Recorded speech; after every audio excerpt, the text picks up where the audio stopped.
Alors, nous allons voir en 3 enseignements une sorte de triptyque touchant au mystère de la vie, de l'amour et de la sexualité, du couple et de la famille. Voilà, tout se tient, il y a des interférences continuelles. Et dans chaque partie, nous allons voir aussi 3 parties différentes. D'abord, la beauté, la splendeur du donné de base. Ensuite, les attaques, la destruction, les virus de mort qui s'y insèrent. Et ensuite, on remonte avec le positif, avec les anticorps et de nouveau la beauté du mystère. Alors, nous commençons le premier enseignement sur la vie. Et de même que les astrophysiciens ont récemment fait cette découverte fantastique de la lumière fossile qui précédait la formation des galaxies, de même qu'en Genèse, la lumière première précède les astres, n'est-ce pas, qui n'en sont que les serviteurs. Même nous allons faire un flashback très rapide à l'origine. Voilà. Alors il y a cette création du cosmos, où l'amour de la Trinité déborde sur le monde. Ensuite, il va y avoir cette succession sur 14 milliards et demi d'évolution du monde minéral au monde végétal, au monde animal, avec chaque fois un saut qualitatif incroyable, jamais exigé par ce qui précède. Et enfin, justement, la création de la personne humaine.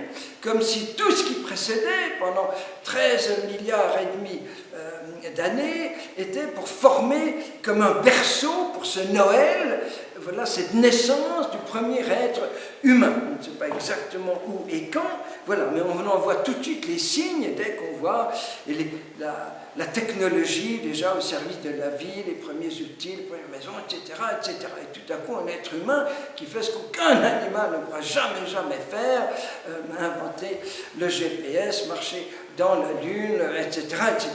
Voilà. Et c'est ce bonheur de Dieu à partir du moment où une personne comme lui peut créer, peut donner la vie comme lui avec lui. Telle est la donnée éternelle de base. Voilà. Et ce n'est pas loin de nous, ça se passe à chaque minute.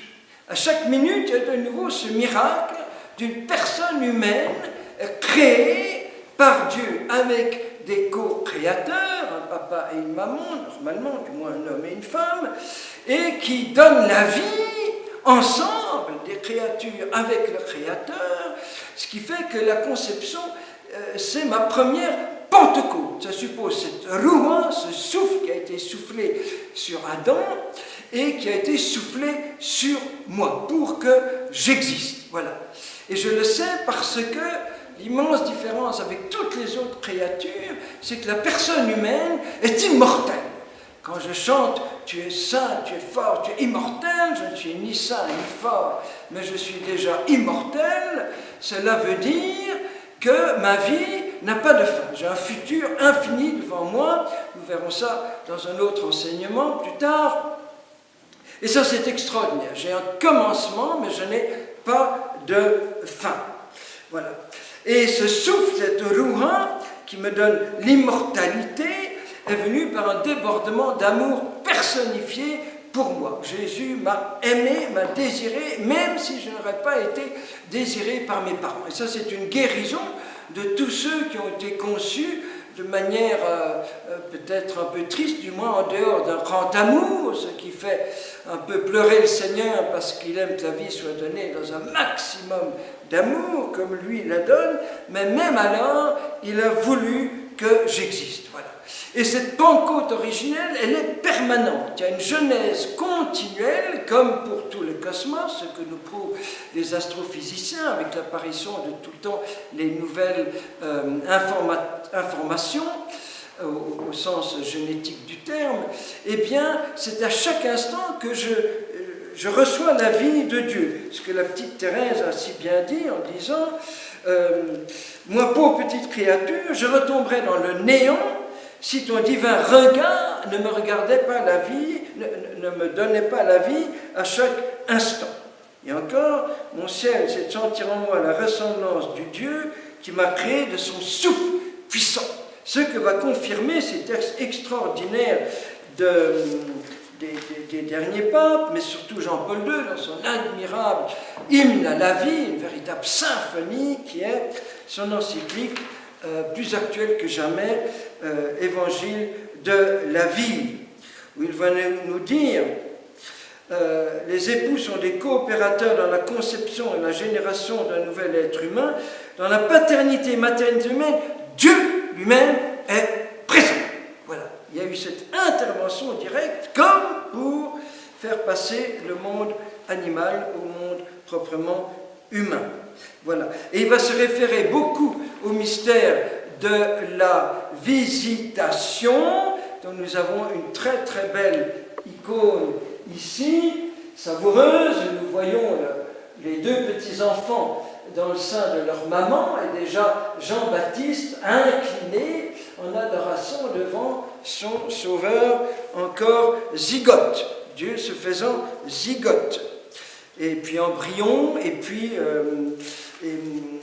il a voulu partager, traverser chaque instant, chaque semaine, chaque mois de notre gestation. Le Créateur a voulu tout connaître, faire l'expérience de ma vie à chacune de ces étapes. Et rien n'est plus bouleversant que cette présence dans le sein d'une jeune fille, du Créateur en personne, son petit corps se constituant membre après membre. Jean-Paul II, dans la transcendance de son action, Dieu crée l'âme spirituelle du nouvel être humain en lui communiquant le souffle vital par l'intermédiaire de son esprit qui est le donateur de la vie. Je suis conçu du Saint-Esprit dans ce sens-là. Simplement, j'ai un papa charnel, quel qu'il soit, ce qui n'est pas le cas de Jésus. Chaque enfant doit donc être vu et accueilli comme un don de l'Esprit Saint. À la visitation, Marie vient de concevoir, ce qu'elle porte dans ses entrailles n'est guère qu'un minuscule embryon. Et pourtant, Élisabeth, les gens dans Élisabeth, reconnaît la présence de son Seigneur. Elle ne dit pas cet amas de cellules indifférenciées, cette espèce de petit kyste que tu ferais bien d'éliminer. Elle dit ton enfant, le fruit de tes entrailles. Elle reconnaît dans l'embryon, même avant, c'est déjà encore le stade du zygote, cette présence divine. Dès la fécondation, l'embryon est une personne humaine, comme le dit notre catéchisme. Dès sa conception, la personne humaine, immortelle, est destinée à la béatitude éternelle. Dès que l'ovule est fécondé, se trouve inaugurée une nouvelle vie qui n'est ni celle du Père ni de la Mère, mais d'un nouvel être humain qui se développe pour lui-même. Il ne sera jamais rendu humain s'il ne l'est pas dès lors. Dès le premier instant se trouve fixé le programme de ce que sera ce vivant, cette personne individuelle avec toutes ses notes caractérisées dans son code d'ADN. Voilà. Eh bien ça c'est la merveille, et nous partons de là en pensant que ma conception et ma gestation ont été littéralement consacrées, divinisées par cette étape de la vie de Dieu sur terre qui est cette gestation de 9 mois. Et Jean-Paul II dira, dans le sein des mamans, dort le germe de la nouvelle humanité, dans le visage des enfants resplendit l'avenir qui est déjà dans les mains de Dieu. L'enfant qui naît porte en lui l'espoir que Dieu n'est pas découragé au sujet de l'homme. Un mot magnifique. Voilà. Et chez les Japonais, le sein maternel s'appelle le temple, donc le lieu le plus sacré du monde. Maintenant, nous allons voir justement cette gigantesque conspiration de la mort contre la vie aujourd'hui. C'est une chose absolument saisissante. Et c'est Jean-Paul II qui disait « Ce monde merveilleux est le théâtre d'une bataille incessante livrée pour notre identité d'être libre. Lutte équivalente au combat de l'Apocalypse, la mort combat la vie. Une culture de mort s'impose à notre désir de vivre totalement. Le dragon, prince de ce monde, père du mensonge, tente impitoyablement d'extirper des cœurs humains la gratitude et le respect pour ce don original, originelle, extraordinaire, fondamentale de la vie elle-même. Le peuple de Dieu subit continuellement les assauts du malin. À l'horizon de la civilisation contemporaine, les signes et signaux de mort sont devenus présents et fréquents. Voilà. Et c'est Benoît XVI qui disait « C'est en voulant avoir la vie que l'on dit non à l'enfant, car il ôte quelque chose à ma vie. Mais alors on dit non à l'avenir. Pour avoir tout le présent, on dit non tant à la vie qui naît qu'à la vie qui souffre, qu'à la vie qui va vers la mort. Une société qui exclut Dieu pour avoir la vie, elle tombe dans une culture de mort. » Et nous allons voir ces attaques qui ont pris des proportions incroyables aujourd'hui sous les différents angles. Voilà. Car nous sortons d'un siècle, disons de 1814 à 2014, d'un 100 ans qui a été de guerre continuelle. D'abord des grandes guerres mondiales et puis toujours des foyers de guerre un petit peu partout. Il n'y a eu que, d'après l'ONU, que 35 jours de paix dans le monde en 100 ans. Mais la pire des attaques et des guerres, c'est justement la guerre contre celui qui est le plus petit, le plus vulnérable, le plus totalement dépendant de nous, le tout petit dans le sein de sa maman.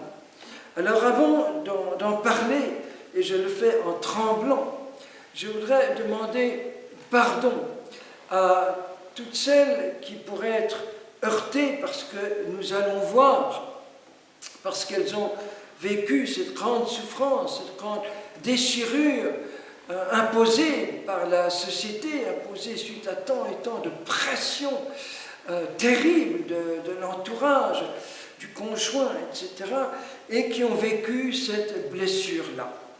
Et je voudrais leur dire que au ciel, ces tout petits à qui la vie a été refusée sur terre, c'est eux qui vont accueillir leurs parents au ciel.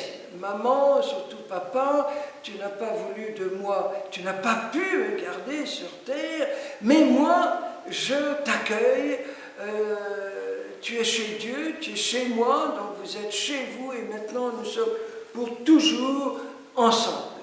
Et Jean-Paul II a cette phrase bouleversante dans cette grande symphonie à la vie, où il pose la question à ces petites mamans qui ont vécu cette blessure, en disant « Est-ce que vous avez pensé aussi à demander pardon à votre petit enfant, car maintenant il vit dans le Seigneur. Plutôt, il est dans le Seigneur, c'est-à-dire dans la gloire du Seigneur. » Et cette petite phrase, c'est comme une canonisation sauvage de tous ces millions de petits à qui la vie a été refusée parce qu'ils ont, à cause de cette perte du sens même de la vie aujourd'hui. J'ai reçu sur Facebook ces derniers jours justement une belle petite statue en Slovaquie, voilà, l'un de ces petits-enfants, il est tout transparent, en cristal, transparent et lumineux, et justement qui bénit sa petite maman, qui à cause, encore une fois, de tant de pression a vécu. Parce que on parle trop peu justement de toutes les souffrances, des traumatismes par les jeunes mamans qui ont vécu, à qui on a imposé cette horreur. Et aux États-Unis, il y a des cliniques justement pour tous les syndromes post-avortement. Et donc c'est une blessure que le Seigneur vient guérir. Je me souviens de cette fille dans un collège qui disait devant tous ses camarades, surtout ne faites jamais comme moi, parce qu'elle avait dû subir cette terrible chirurgie. Ne faites jamais comme moi parce qu'un enfant est plus lourd un enfant est plus lourd dans les bras de sa mère que dans le sein de sa mère. Elle voulait dire que c'est plus douloureux à vivre ensuite. Voilà.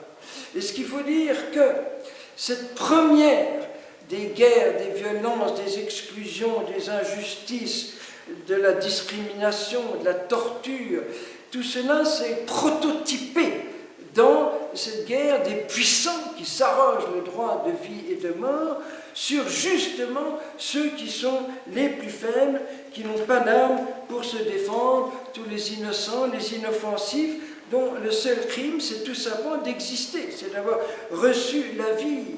Et on ne peut pas rêver d'une société, d'un monde où il n'y aurait plus ni guerre, ni violence, ni injustice, ni torture, ni exclusion, ni discrimination, etc., si on laisse faire indéfiniment, à des proportions incroyables, cette première guerre prototype, n'est-ce pas, qui a fait, rien qu'aux États-Unis, 58 millions de petites victimes en 40 ans.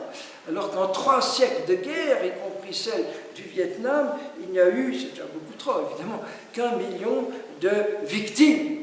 On a calculé que ça faisait 1 milliard en l'an 2000 de ces petits à qui la vie a été refusée, mais qui sont les plus grands des saints aujourd'hui.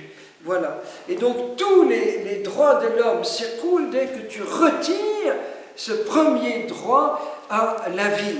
Quand Jean-Paul II est arrivé à Denver pour la JMJ aux États-Unis, son premier cri en sortant de l'avion a été « America, if you love liberty, love life ». Si tu veux la liberté, donc il prend les Américains par leur petit faible de cœur, si tu veux la liberté, aime la vie, love life. En anglais, ça sonne magnifiquement. Et avec ces jeunes, et pendant 3 jours, il va développer tout le mystère de la vie, ce qui va donner naissance à cette grande encyclique dont je viens de parler.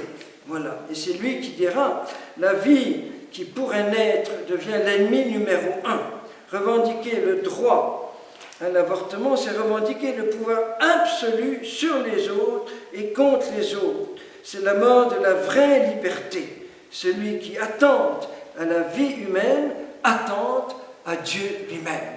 Voilà, c'est des paroles extrêmement fortes. Surtout que celui à qui on s'attaque, c'est le plus innocent qu'on puisse imaginer.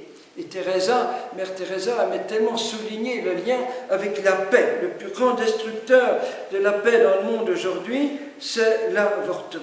Si une maman peut tuer son propre petit enfant, qu'est-ce qui pourra empêcher, vous et moi, de nous entretuer? C'est l'origine finalement de tous les conflits, de toutes les guerres, de toutes les exclusions.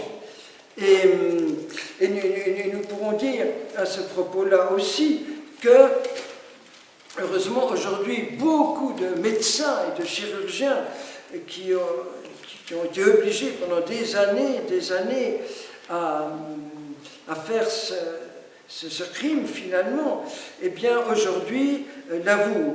Vous avez un texte très intéressant qui vient de paraître, Confession sanglante des ex-avorteurs déballent leur tripes. Alors je ne peux pas résumer parce que c'est trop horrible, mais il faut savoir qu'il y a une prise de conscience aujourd'hui. C'est pour ça que de plus en plus de médecins, surtout en Angleterre, aux États-Unis, font objection de conscience, revendiquent leur liberté de conscience pour ne pas faire souffrir ces petites mamans et leur proposer d'autres alternatives de vie, ce qu'on leur cache toujours. On propose l'avortement comme l'unique solution, alors qu'il y en a bien d'autres que nous allons voir dans quelques instants.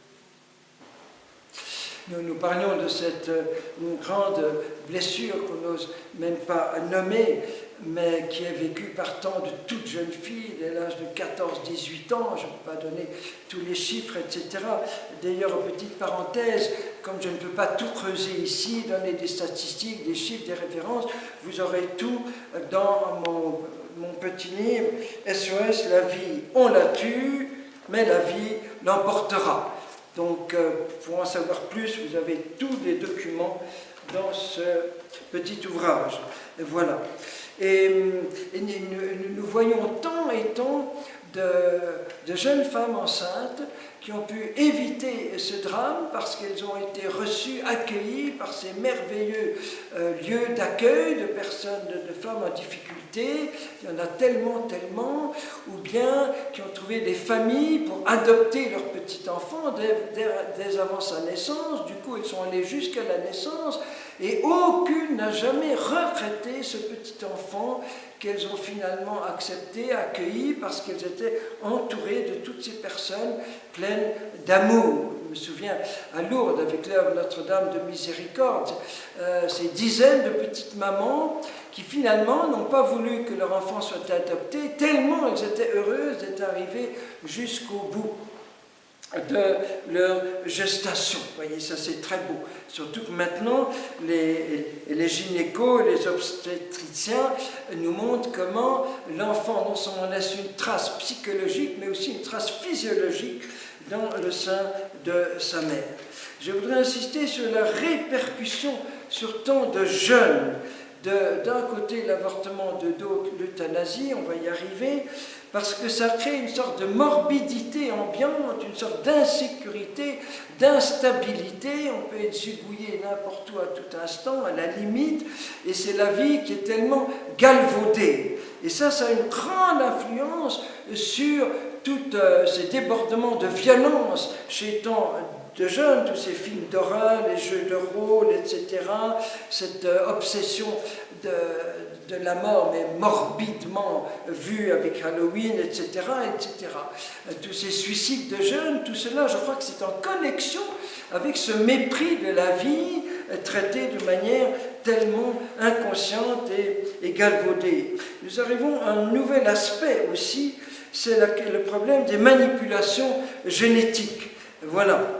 Parce que nous avons pu décoder maintenant le génome humain, et voici que le génie génétique, tout ce qui est technologiquement possible, vient à la folie eugénique, parce qu'on va se mettre à éliminer systématiquement, comme une sélection ethnique, j'oserais dire, une discrimination orthogénique, par exemple, tous les enfants qui sont, les embryons, qui sont atteints d'une déformation ou simplement de la dite trisomie 21. On va éliminer les enfants en qui on détecte éventuellement une maladie, un cancer qui pourrait surgir à l'âge de 40-50 ans, donc on ne prend pas les risques, donc on va l'éliminer aussi. Maintenant qu'avec les différents tests tellement perfectionnés, il suffit d'une goutte de sang pour pouvoir décoder le code d'ADN de l'embryon, c'est incroyable, une goutte de sang de la maman, ce qui permet d'ailleurs d'éviter tous les examens un petit peu dangereux qu'on avait jusque-là. Eh bien, on va éliminer par précaution, voilà, tous ceux qui auraient simplement un risque, voilà.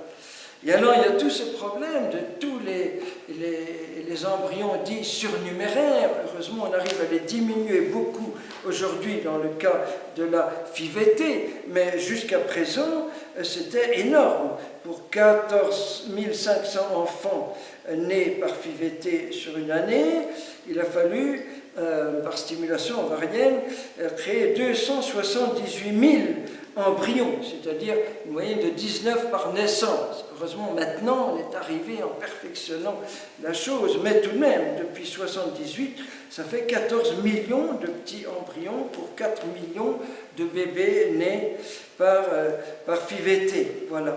Et donc, c'est toute cette destruction de cette surproduction, ou plutôt qui va être commercialisée. Récemment, nous avons eu le cas de Pepsi Cola qui, dans sa publicité, j'ai vu en Amérique, mais c'est le goût du Pepsi Next rehaussé par des restes de fœtus. Voilà, sur la publicité. Et pourtant, ça a été autorisé par la Security Commission pour surveiller normalement. Donc l'exploitation commerciale, soit pour des cosmétiques ou ça. Et c'est impressionnant de penser que l'animal est beaucoup plus protégé aujourd'hui. L'embryon animal est beaucoup plus protégé. S'il y a un accident de voiture, l'enfant même au 9e mois qui serait tué sous le choc, on ne rembourse rien, mais le petit chat qui a été tué, ça on va le rembourser. Vous voyez ? Et donc c'est impressionnant comment l'implosion génétique, avec tout ce que ça va entraîner, est plus grave que l'explosion atomique, parce qu'elle détruit l'humanité de l'intérieur, vous voyez.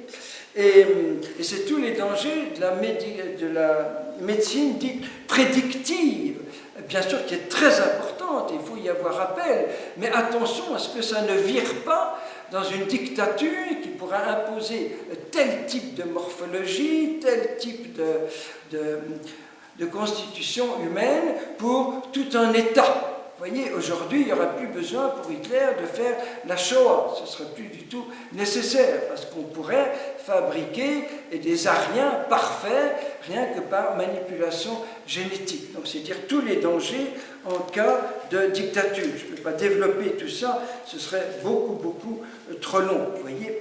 Et nous arrivons à une nouvelle... Ah oui, je fais une petite pause pour montrer une merveilleuse petite photo paru sur Facebook récemment.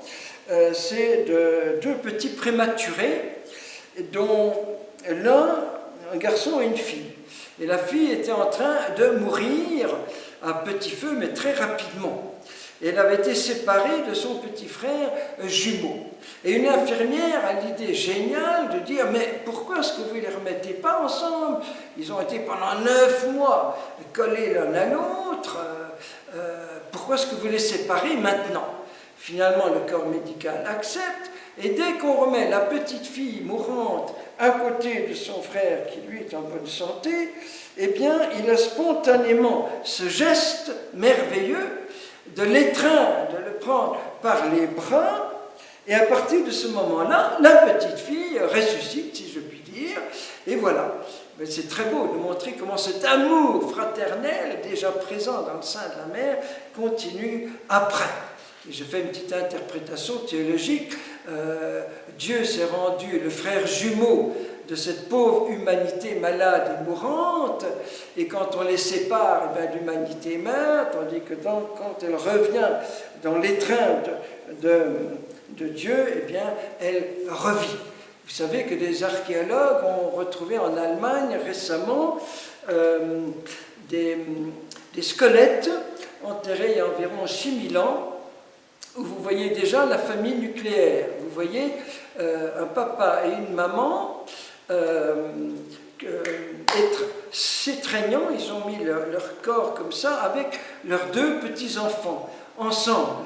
C'est extrêmement intéressant de voir comment il y a 6000 ans, il y a déjà cette famille nucléaire et cet amour mutuel qu'on a voulu immortaliser en positionnant leur corps.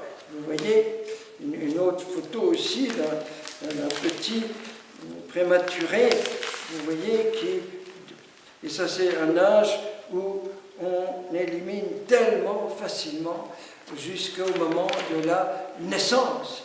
Aux États-Unis, c'est uniquement il y a 5 ans qu'on a pu arrêter le partial birth abortion, c'est-à-dire tuer l'enfant au moment où il sort du sein de sa mère. Mais j'ai vu dans la grande revue anglaise de référence au niveau médical, un article d'un professeur de Melbourne qui dit « Mais pourquoi est-ce qu'on ne peut pas supprimer le petit enfant après sa naissance, puisqu'on le peut avant et que c'est le même enfant ?» Il a raison de dire que c'est le même enfant. Et donc, on peut le supprimer après. Et il met ceci, jusqu'à l'âge de 7 ans, l'enfant n'est pas conscient de ce qui lui arrive, donc jusqu'à l'âge de 7 ans, on peut le supprimer. Vous voyez, c'est même impressionnant. Il n'y a plus de barrière maintenant. Nous allons voir la même chose dans quelques instants en abordant un nouvel aspect de ce drame. Alors, début juillet 2013, le Parlement en France, profitant d'une niche parlementaire extrêmement brève de quelques heures et refusant tout débat, a fait passer le statut de l'embryon, pourtant bien défini par le Parlement européen à Strasbourg il y a déjà 3 ans, et bien du statut d'interdiction de manipulation pour la recherche, avec dérogation possible, jusqu'à maintenant l'autorisation à faire n'importe quoi de l'embryon, devenant un simple matériel, un matériau pour la recherche. Entre autres pour les cellules souches dites embryonnaires. Et le comble, et c'est là où on est complètement en retard par rapport aux avancées scientifiques et technologiques, c'est que déjà depuis 0,7, on a réussi cette merveille de rajeunir les cellules adultes, c'est les fameuses découvertes de Shinya Yamanaka, qui a reçu le prix Nobel de médecine, puisque à partir des cellules souches pluripotentes inédites, induites par exemple, le fameux IPS, eh bien on peut arriver à rajeunir des cellules adultes. Voilà. Et déjà avant, on avait déjà des cellules extrêmement fécondes prises du cordon ombilical et du placenta. Donc on est déjà en retard. Je voudrais passer à un nouvel aspect de cette guerre contre la vie qui prend déjà toutes ses formes, et c'est à l'autre extrémité de la vie, c'est l'euthanasie. Voilà que les deux extrémités, les seuls moments de l'existence humaine qui, pour nous croyants, n'appartiennent qu'à Dieu, le commencement de la vie sur terre et la fin de la vie sur terre, eh bien, nous mettons la main dessus, nous les arrachons à Dieu. Nous voulons, dans un essai prométhéen, être vraiment le maître de la vie et de la mort. Nous fabriquons la vie comme nous voulons et nous l'éliminons comme et où nous voulons. L'homme tout puissant, à toute puissance. Voilà. Et l'euthanasie a pris aujourd'hui des proportions incroyables, beaucoup plus qu'on ne le dit. On ne peut pas savoir exactement les chiffres des pays où l'euthanasie n'est pas encore officiellement légalisée, mais déjà largement pratiquée, comme en Autriche, etc. Vous avez tous les chiffres dans mon livre SOS La vie. Et une chose très impressionnante, c'est le rapprochement avec l'euthanasie massive et des personnes handicapées voulu par Hitler dans les années 35-37. Et aujourd'hui, on reprend exactement les mêmes arguments que Hitler avait fait peaufiner, j'oserais dire, par ce psychiatre et ce médecin, Binding et Hoche. D'ailleurs, on a publié le rapport pour Hitler pour préparer la population à accepter cette élimination massive. Alors, pour qui est-ce qu'elle était destinée? À trois groupes. Ceux qui sont, je cite là ce document, ceux qui sont perdus à jamais, c'est-à-dire les cancéreux, les phtisiques, les blessés graves, les imbéciles incurables ou idiots, et troisièmement, les blessés graves, entre autres de guerre, qui ne pourraient plus vivre qu'une vie misérable, innommable. Voilà. Et cette euthanasie est présentée, toujours par Hitler, par le nazisme, comme un acte de compassion qui trouvera compréhension auprès des personnes, même du cercle de la famille. On va comprendre que par compassion, il vaut mieux donner la mort. La haine peut également prendre le visage de la compassion, dit ce document nazi. Voilà. Et c'est parce que ces vies sont totalement improductives économiquement, ce sont des coquilles humaines vides, des existences ballastes, des corps étrangers de la société. Donc, il faut faire la sélection en vue de l'élimination. Et un certain petit Joseph Ratzinger, quand il avait 12 ans, dans un petit village de Bavière, était stupéfait de voir que on disait qu'était parti en vacances telle personne aveugle, telle personne qui boitait, telle personne un petit peu simple d'esprit, mais le problème c'est que les vacances ne finissaient pas et il ne les revoyait pas. Et c'est quelques années après qu'il va apprendre toute cette élimination massive et des personnes simplement malades ou portant un handicap. Et à Nuremberg, parce que tout ça préparait la Shoah, eh bien, au Nuremberg, les criminels des camps nazis ont été condamnés pour euthanasie massive. C'est pour ça que l'ONU n'a pas voulu qu'on célèbre les 50 ans du procès de Nuremberg, alors que si facilement on célèbre les anniversaires, à cause de ce précédent que personne n'ose évoquer. Oui, personne n'ose évoquer. Et les chefs de camp eux-mêmes ont été condamnés parce qu'ils n'ont pas fait objection de conscience. Ils n'ont pas fait désobéissance civile, parce qu'ils répondaient, mais nous n'avons fait qu'obéir aux ordres, nous sommes militaires, bon, nous n'aimions pas ça, on était un peu contre ça, mais on obéissait. Réponse, vous aviez le devoir de désobéir, voilà, parce que c'était de l'euthanasie. Voilà le précédent nazi, voilà, qui est à rappeler. Et quand on voit aujourd'hui les dérives dans les quelques pays où c'est légalisé, justement au Benelux, pratiquement, et les seuls parmi les 190 pays du monde, c'est tout simplement effroyable. D'ailleurs, ces dérives ont été signalées par la Commission nationale d'éthique en France, a été signalée par l'Union européenne et est signalée par même la commission de contrôle des euthanasies, la commission médicale de contrôle qui dit « nous ne contrôlons plus ». Toutes les barrières ont sauté. J'étais à Bruxelles récemment et je vois une personne qui me dit affolée. J'ai rencontré une personne tout à fait valide, elle était debout, etc. Et m'a dit, voilà, je vais me faire euthanasier le 15 septembre, je t'invite à une petite fête de départ, la veille, je t'invite à venir. Et alors, la personne qui m'a raconté lui dit, mais vous êtes une chrétienne, catholique, oui, où est le problème, où est le problème? Voilà, mais je suis fatigué de vivre. Et le mot fatigué de vivre, en Hollande, ça suffit pour demander une euthanasie. Je suis fatigué de vivre, j'ai un peu assez de vivre, il n'y a pas de problème, vous voyez? Et donc même la conscience des gens est anesthésiée, voilà.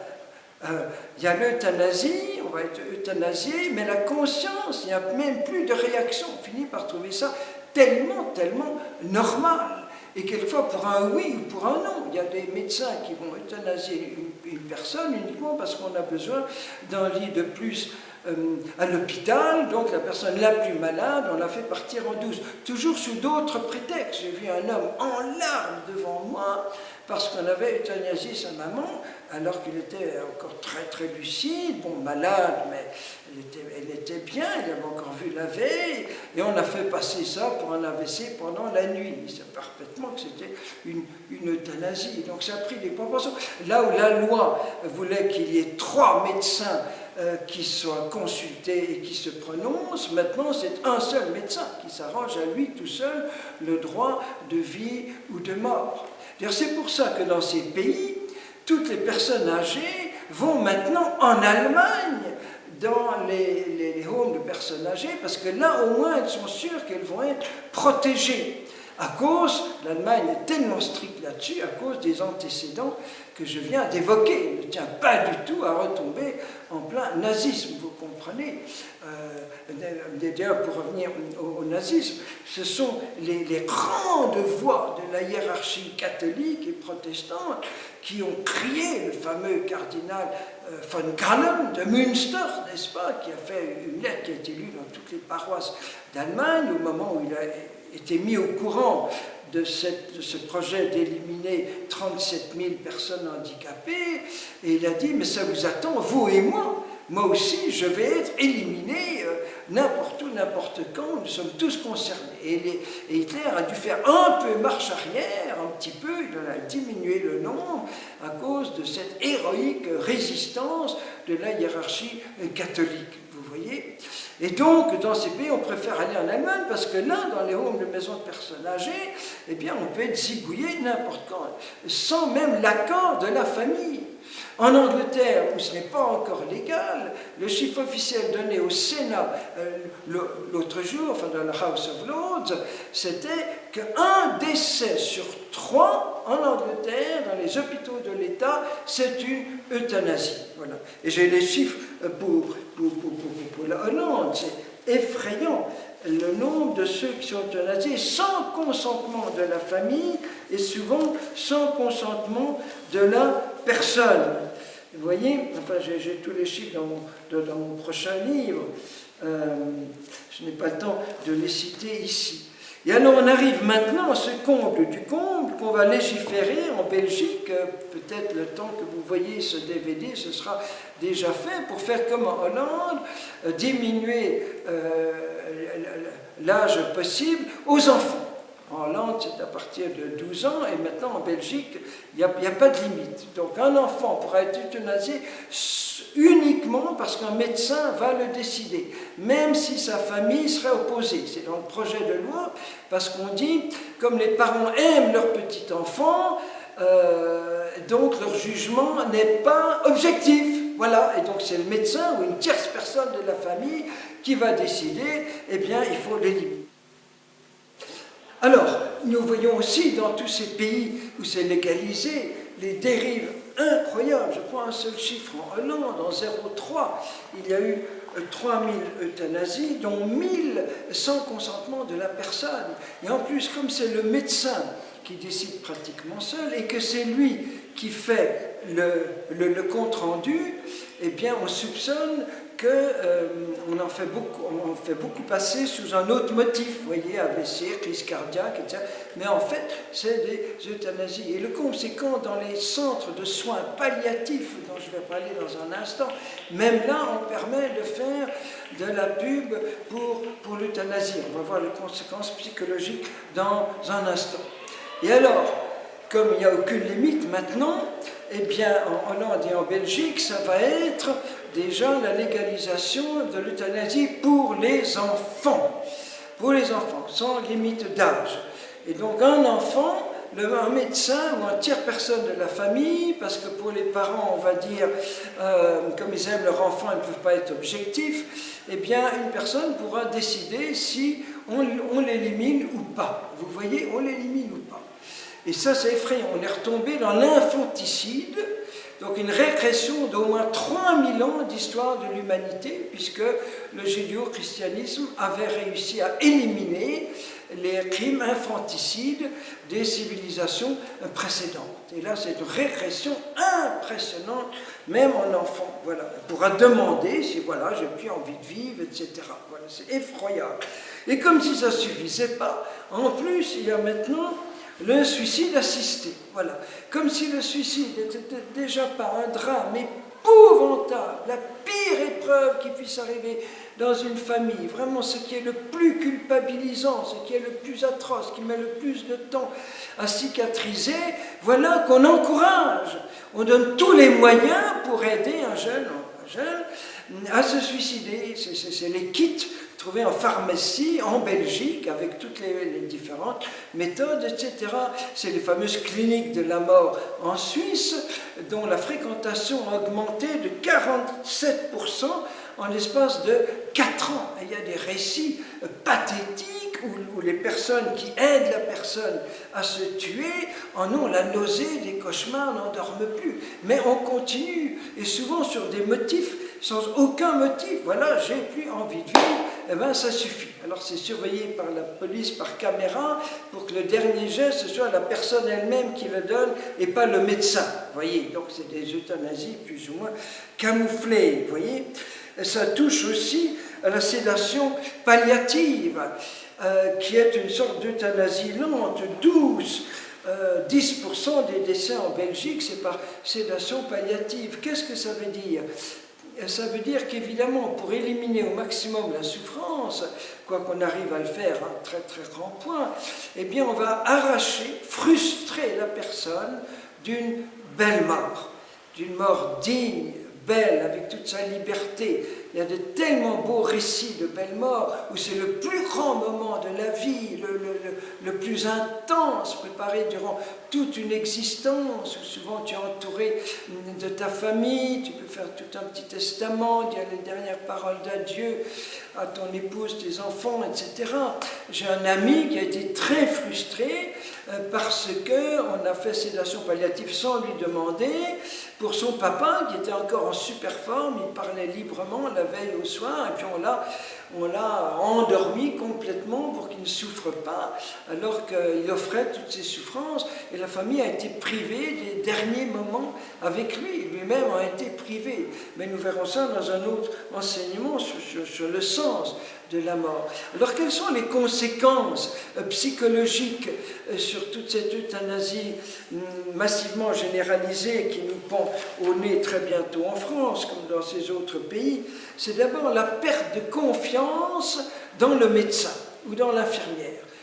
Alors que toute la relation doit être basée sur la confiance, là tu as peur.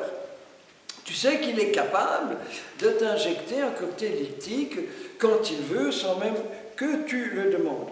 Ensuite, ça fait perdre tout le sens de la compassion, du dévouement au service des faibles, des fragiles, de ceux qui s'en occupent, puisque, au lieu de s'en occuper avec amour, avec soin, comme dans presque toutes les civilisations, tu les élimines. Voilà. Et c'est comme si Pasteur, au lieu de chercher un médicament contre la rage, avait demandé au gouvernement d'éliminer tous ceux qui ont la rage. Et du coup, ça stoppe toutes les recherches. Tant de recherches scientifiques, tant de découvertes médicales scientifiques n'auraient jamais eu lieu si on avait tout simplement éliminé toutes les personnes qui ont telle maladie, etc. Ça vaut vraiment pour la trisomie 21. On est sur le point d'arriver à améliorer considérablement l'intelligence de ces petites merveilles de Dieu, et maintenant on décide de les éliminer, n'est-ce pas? 94% des enfants, des embryons trisomiques sont déjà éliminés. C'est vraiment de l'eugénisme, c'est vraiment du racisme. C'est toute une race, vous voyez. Et que quand on lit ces paroles de Attali, à vous donner la chair de poule, l'euthanasie, c'est l'avenir de l'économie. Parce qu'un des grands principes, c'est ça coûte trop cher. Évidemment, soigner ces personnes âgées pendant des années, c'est un gouffre économique. Voilà. Dès qu'il dépasse 60-65 ans, l'homme vit plus longtemps qu'il ne produit. Voilà, il ne produit plus rien. Il coûte cher à la société. Il est bien préférable que la machine humaine s'arrête brutalement plutôt qu'elle ne se détériore progressivement. L'euthanasie deviendra un instrument essentiel du gouvernement. Et on est dedans, même si les vrais motifs, on n'ose pas tout de même les publier, parce que ce sont les mêmes que ceux de Hitler. J'avais oublié de dire qu'Hitler avait déjà prévu 37 fours à gaz pour les personnes handicapées en 1937. Voilà. Et comme le dit très bien Michel Skouyan, de l'Université de Louvain, on est condamné pour seul motif d'incorrection politique, de non-conformité biologique. On élimine des êtres jugés politiquement dangereux, économiquement coûteux, physiquement défectueux. Vous voyez? Et donc, voilà. Alors, maintenant, nous voyons aussi un des conséquences, c'est la démographie catastrophique, l'hiver démographique. Parce que si vous combinez tout cela, avortement, euthanasie, suicide, etc., le nombre d'enfants par femme qui diminue de plus en plus, toute l'Union européenne est un paquebot, c'est le Titanic, un paquebot qui coule sous la ligne de survie des peuples. J'ai tous les chiffres ici, vous les avez dans mon livre sur la vie, mais c'est tout simplement effroyable. La pyramide des âges, qui normalement, dans un pays normal, et comme dans la plupart des autres pays du monde, il y a plus d'enfants que de personnes très âgées. Ça fait l'avenir d'un peuple. Et maintenant, pays par pays, vous voyez les graphiques où la pyramide des âges est complètement renversée. Voilà, renversée. Ce qui fait que d'ici 10 ans, 20 ans, pour l'Autriche, pour la Suisse, etc., on ne saura absolument plus comment nourrir ce nombre énorme de personnes âgées qu'on prolonge indéfiniment. Et donc la solution, ce sera l'euthanasie massivement exécutée, ou bien l'apport, l'immigration de millions d'Asiatiques, d'Africains, pour pour travailler en Europe, parce qu'une personne adulte qui travaille ne pourra pas nourrir la masse énorme de personnes âgées. Et là, on est devant ce constat terrifiant. Voilà. Et c'est ce qu'on appelle l'hiver démographique qui va entraîner un enfer économique. Alors, à propos du crash démographique, il faut savoir que dans l'ensemble du monde, c'est maintenant près de 70, et même on va vers les 80 pays qui sont sous la ligne de flottaison des hommes, c'est-à-dire qui ont plus de morts que de naissances. Donc le problème du vieillissement est devenu le problème numéro 1 au niveau du monde entier. Voilà. Surtout qu'il faut rajouter pour un certain nombre de pays les campagnes de stérilisation qui ont été imposées au Mexique, au Brésil, vous aurez les chiffres dans mon livre, par l'ONU, par les États-Unis, où on a stérilisé sans leur consentement des quantités de jeunes femmes, des filles, sous prétexte de soigner une grippe, elles viennent au dispensaire, et puis sans rien leur dire, une petite piqûre, et en fait, c'est une stérilisation. Voilà. Ce qui fait qu'on arrive à des déséquilibres démographiques, non seulement au niveau économique, comme je viens de le dire, mais au niveau de la ratio garçon-fille. C'est comme ça qu'en Chine, avec toute la politique de l'enfant unique, il manque en ce moment 5 millions de filles pour que les garçons puissent se marier. Alors on les importe du sud-est asiatique, des Indes, etc., etc. Parce que le problème en Chine aussi, c'est que comme il n'y a pas de sécurité sociale, du moins il n'y avait pas jusqu'à très récemment, il n'y a pas de pension vieillesse, etc., il n'y a qu'un garçon qui est le fils unique et qui doit nourrir ses parents, ses grands-parents, parfois ses arrière-grands-parents, parce qu'on vit très vite, un seul garçon.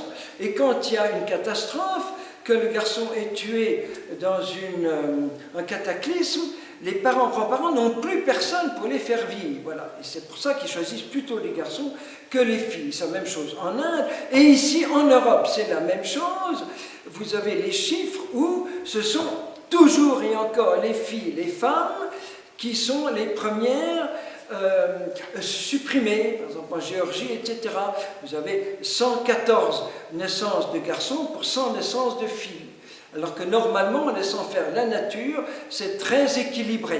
Il y a un petit peu plus de garçons, mais comme ils meurent plus vite en jeune âge, ça se rééquilibre. Voyez. Et donc dès qu'on touche à la vie, ça perturbe tout au niveau de l'humanité.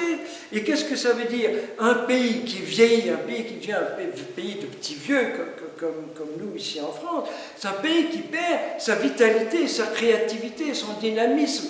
Et les jeunes vont se sentir de plus en plus marginalisés, un tout petit nombre par rapport à cette masse énorme de personnes âgées. Quand je pense qu'en Autriche, 50% du produit national brut, du PIB, c'est pour les personnes âgées. Vous comprenez qu'on va chercher à diminuer ça par l'euthanasie. Ça devient intenable.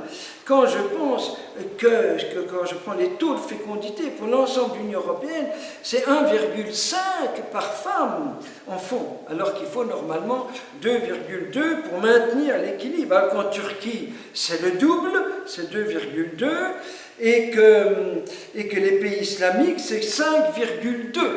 Donc là aussi, on va être envahi forcément par l'islam, démographiquement, c'est obligé, on ne pourra pas s'en sortir autrement. Vous voyez, on pourrait multiplier les chiffres, et même en Allemagne, d'après une récente enquête, figurez-vous que 26,3 des hommes en âge de procréer ont déclaré qu'ils préféraient ne pas avoir d'enfants, et 36% des femmes sans enfants ont préféré être sans enfants. Donc c'est vraiment le goût même de la vie qui a comme disparu. Et c'est le mot de Benoît XVI, cette Europe lasse, fatiguée, qui ne désire plus d'enfants, semble vouloir prendre congé de l'histoire. Voilà. Et nous n'en sortirons qu'avec des invasions d'autres pays, ou bien, comme je viens de le dire, voilà. Alors, nous arrivons enfin à la troisième et dernière partie, où nous allons remonter vers le positif, après avoir vu très rapidement toutes ces victoires apparentes de l'homicide, se battant contre le prince de la vie. L'homicide, c'est le nom que Jésus a choisi pour désigner celui que vous savez. Alors, il y a une formidable, fantastique contre-offensive des croyants dans le monde. D'abord, beaucoup qui montent au créneau. Voilà, d'abord, il faut dire, l'Église catholique, avec un Jean-Paul II, qui est monté au créneau, qui a été le défenseur de la vie par excellence, et les pays islamiques, qui ont beaucoup le sens de la vie, nous devons vraiment recevoir ça des musulmans, le sens des grandes familles, des enfants nombreux, etc., et pas seulement avec une visée hégémonique mondiale, mais rien que par amour des enfants. Je pense à la conférence internationale au Caire, qui voulait imposer, ce qu'on va faire maintenant, l'avortement comme un droit de toute femme, et dire en France, ça va passer comme droit en supprimant le mot détresse de la loi Veil. Donc pour un oui ou pour un non, tu y as droit. Voilà, et les médecins ne pourront même pas faire objection de conscience. Alors que l'Union européenne, il y a 2 ans, a au contraire renforcé l'union de conscience dans les milieux médicaux et pharmaceutiques en partie. Alors, à la conférence du Caire, quand l'administration américaine de Clinton s'est moquée de la position du Saint-Siège, c'est 8 pays musulmans qui ont exigé une demande de pardon au pape de la part et des États-Unis, en disant Jean-Paul II est le grand champion de la vie, pas seulement pour les cathos et les chrétiens, mais pour toute l'humanité. Et nous sommes absolument de son bord. J'ai entendu un congrès sur la vie à Varsovie et des imams, mais aussi des pasteurs, des prêtres orthodoxes, ils venaient tous au micro en disant nous ne sommes pas catholiques, nous ne sommes pas polonais, mais nous sommes comme un seul homme derrière votre pape qui, en notre nom à tous, défend la vie. Voilà. Parce qu'il faut dire que là, on creuse le hiatus entre les pays du tiers-monde, où on a encore tout ce sens et cet amour de la vie. La preuve, c'est qu'en Afrique, le taux d'enfants monte à 5,5, et c'est des peuples jeunes. Quand je vais en Afrique, dans les églises, 50% de la population a moins de 18 ans. 50%. Imaginez quand on arrive en Europe, que toutes les écoles primaires ferment les unes après les autres en Italie du Nord, où c'est descendu à 1,1 enfants par femme. Quel électrochoc! Les Africains qui viennent à Jeunesse Lumière, ils sont sidérés, ils cherchent les jeunes dans les rues, ils cherchent les enfants dans les rues, ils ne les voient pas, vous voyez. Alors donc, il y a cette église qui monte courageusement au créneau, il y a toutes ces milliers d'œuvres de défense de la vie, surtout chez les jeunes, les marches pour la vie, Jugend für das Leben. J'ai participé à une marche de Munich à Vienne, où ces jeunes donnant leurs vacances pour simplement marcher pendant 6 semaines.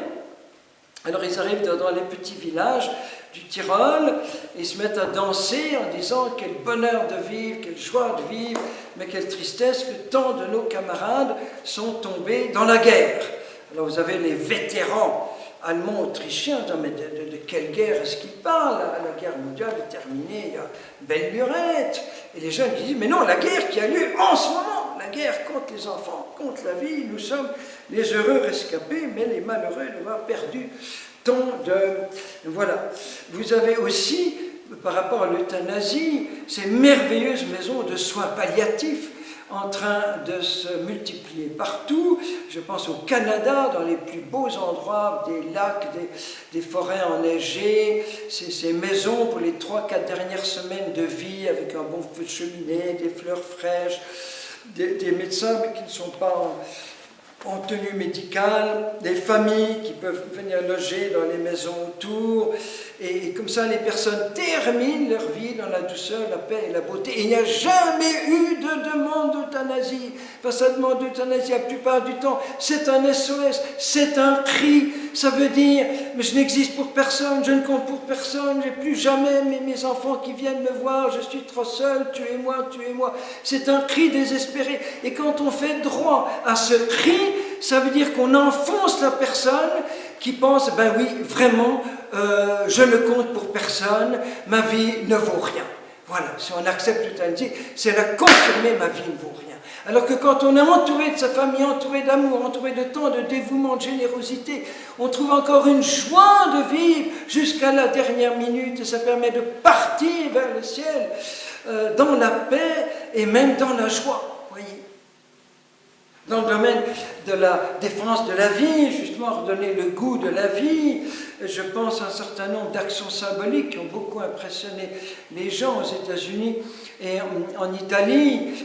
Chaque premier vendredi du mois, l'évêque, dans sa cathédrale, célèbre une messe pour tous les petits-enfants qui ont perdu la vie dans la ville depuis un mois. Et en Italie, les hôpitaux peuvent donner les pauvres petits restes de ces enfants à l'église, qui les encièle, qui les enterre solennellement dans un coin du cimetière, des petites croix blanches qui leur sont réservées. Ça fera beaucoup de gens, voir comment l'Église considère comme une personne adulte, comme une personne pleinement humaine, ce tout petit, même encore à l'état d'embryon. Vous avez aussi toutes ces familles d'accueil, comme Mère de Miséricorde et tant d'autres, qui s'engagent à adopter un enfant que la maman ne veut pas ou ne peut pas garder, à l'adopter, même s'il est atteint de trisomie ou d'un handicap lourd ou léger. Toutes ces œuvres merveilleuses comme SOS Emmanuel, etc., etc. Il y a une somme fantastique qui bouleverse Dieu de générosité, de tendresse, d'amour, de don de soi partout. Il y a aussi, on pourrait rajouter, tous ceux qui les médecins qui font objection de conscience. En Italie, au sud d'Italie, 90% des médecins font objection de conscience, ne vont pas pratiquer d'avortement ou d'euthanasie. Dans le nord d'Italie, ça descend à 60% de gynécos qui refusent avec beaucoup de courage.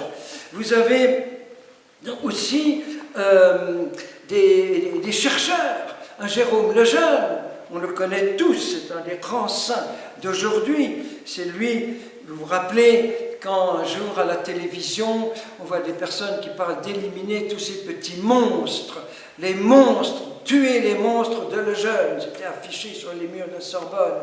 Et alors il y a un petit trisomique qui se jette dans ses bras et qui lui dit « On veut nous tuer, on veut nous tuer, prends notre défense, prends notre défense ». Alors il monte au créneau le lendemain à la télévision et prend la défense de ses enfants d'une telle beauté spirituelle, et en revenant, elle l'embrasse, tu nous as sauvés, tu nous as sauvés. Et il dira, moi qui suis leur médecin, si je ne les défends pas, je suis un lâche. Ce n'est pas pour moi que je me bats, mais pour ceux qui ne peuvent pas parler. Ce même cœur qui a battu en toi au 21e jour de ton existence, c'est à lui que tu dois demander ta ligne de conduite. Chaque jour, il faudra lutter.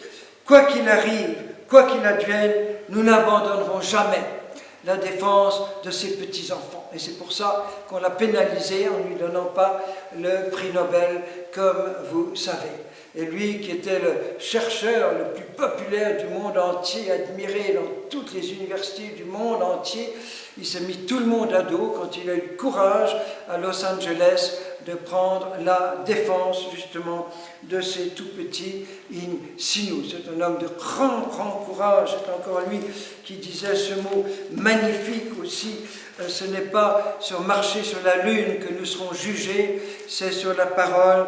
Tout ce que vous n'avez pas fait à l'un de ces tout petits, c'est à moi que vous l'avez pas fait. Jean-Paul II dira, ce sera la parole adressée même au gouvernement, aux politiciens qui ont joué lâchement le jeu de lâcher ses enfants. On pourrait terminer en beauté par ce mot magnifique de Jean-Paul II sur le dévouement et des femmes pour veiller sur le don de la vie, sur leurs petits-enfants.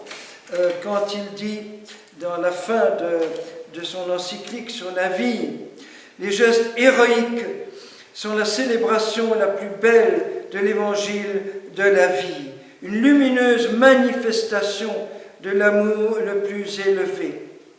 C'est le témoignage silencieux, mais tellement éloquent de toutes les mamans courageuses qui se consacrent sans réserve à leur famille, qui souffrent en donnant le jour à leurs enfants et ensuite sont prêtes à supporter toutes les fatigues, à affronter tous les sacrifices pour leur transmettre ce qu'elles possèdent de meilleur en elles. Dans l'accomplissement de leur mission, ces mamans héroïques ne trouvent pas toujours un soutien de leur entourage. Je connais une maman de 12 enfants en France, traitée de mère lapine. Nous vous remercions, mère héroïque, pour votre amour invincible. Nous vous remercions pour la confiance intrépide placée en Dieu et en son amour. Nous vous remercions pour le sacrifice quotidien de votre vie. Je voudrais terminer avec deux figures impressionnantes. C'est celle du roi Baudouin de Belgique, qui a eu l'immense courage de refuser de signer la loi dépénalisant l'avortement. En écrivant, serais-je le seul citoyen belge qui n'ait pas le droit de suivre sa conscience. Je suis belge, ben j'ai le droit puisque ce droit est reconnu et je revendique ce droit. Voilà. Ce qui voulait dire, je ne veux pas être le souverain d'un peuple homicide. Ce qui voulait dire, un roi doit toujours prendre la défense des plus petits et des plus faibles. Voilà. Alors vous vous rappelez, ça a été un tremblement de terre politique en Belgique. C'est la première fois en 42 ans de fidélité à son serment constitutionnel qui devait prendre parti alors qu'il est au-dessus des partis. Eh bien, tout le Parlement s'est réuni, les deux chambres réunies, et à part 4 abstentions, ça a été le vote unanime. Il faut qu'il reste notre souverain. Même si nous ne sommes pas d'accord avec ses idées personnelles, nous avons besoin d'hommes courageux en politique. Ça a été extraordinaire, extraordinaire. Il a reçu des milliers de remerciements du monde entier. Et la dernière figure qui nous touche beaucoup, c'est celle de la petite Chiara Corbella à Rome, l'année dernière, enfin disons en 2012, qui a d'abord un petit enfant qu'on décèle en échographie portant un lourd handicap, on propose l'avortement, elle refuse, et les parents accompagnent le petit jusqu'à sa mort naturelle, sa naissance au ciel.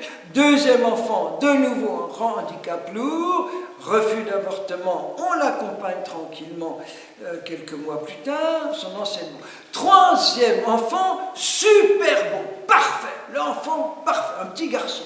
Entre-temps, elle a attrapé un cancer. Et donc, ça va être le choix. Ou bien chimiothérapie, ça va tuer l'enfant, ou bien la maman se sacrifie pour partir au ciel. En plein accord avec son mari, que je connais bien, eh bien, elle a opté, comme déjà Gianna Molla il y a 30 ans, médecin, pour partir au ciel pour que son petit garçon vive. Et j'ai la grâce de bien connaître le mari et le petit garçon. Voilà un exemple vivant, tout proche de nous, voilà, tout proche de nous, qui montre cet amour, cette splendeur de la vie et cet esprit héroïque des mamans, préférant avant tout leur propre mort, plutôt que celle de leur petit enfant qu'elles ont conçu et enfanté. Ça, c'est les grands saints d'aujourd'hui. Voilà, nous avons terminé avec cette sorte de petite galaxie étoilée de courage et d'amour.